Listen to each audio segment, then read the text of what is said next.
Action. Janasena అధినేత పవన్ రాజకీయ గమనం రోజు రోజుకి వేడెక్కుతోంది. పవర్ స్టార్ కు రోజు రోజుకు పెరుగుతున్న జనాదరణ, ఆయన అవలంబిస్తున్న రాజకీయ ఎత్తుగడలు చూసి చాలా మంది రాజకీయ నేతలు షాక్ అవుతున్నారు. 2014లో ఎన్నికలప్పుడు పవన్ టీడీపీ, బీజేపీలకు మద్దతిచ్చాడు. కానీ పరిస్థితులు మారడంతో పవన్ వారి నుండి దూరంగా జరిగి ప్రజా సమస్యలపై గళమెత్తుతూ పార్టీని 2019 ఎన్నికల కోసం సంసిద్ధం చేసుకుంటున్నారు.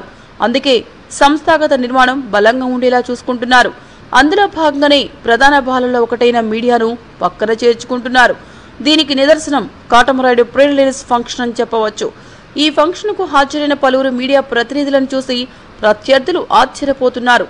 పవన్ రాజకీయ చతురతకు కారణాలు ఏమిటా అనే ఆలోచనలు పడ్డారు. కొందరైతే అన్నయ్య చిరంజీవి ఇచ్చిన సలహాలు కూడా పవన్ పరిణతికి కారణమని అంటున్నారు.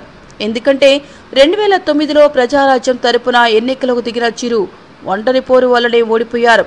అందుకే చిరు ముందుగా బలాన్ని కూడగట్టుకోమని పవన్ కు సలహా ఇచ్చి ఉండొచ్చు. అంతర్గతంగా తన వంతు సహాయం కూడా చేసి ఉండొచ్చు. ఎందుకంటే పవన్ రాజకీయ ప్రవేశంపై తనకు ఎలాంటి అభ్యంతరం లేదని, తప్పకుండా అతను సక్సెస్ అవుతాడని బహిరంగంగానే చిరు చెప్పాడు.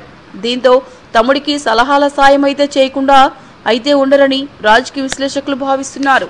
మీకు ఈ వీడియో నచ్చితే ఒక లైక్ కొట్టండి, లేకపోతే కామెంట్ చేయండి. బట్ సబ్స్క్రైబ్ చేయడం మర్చిపోకండి.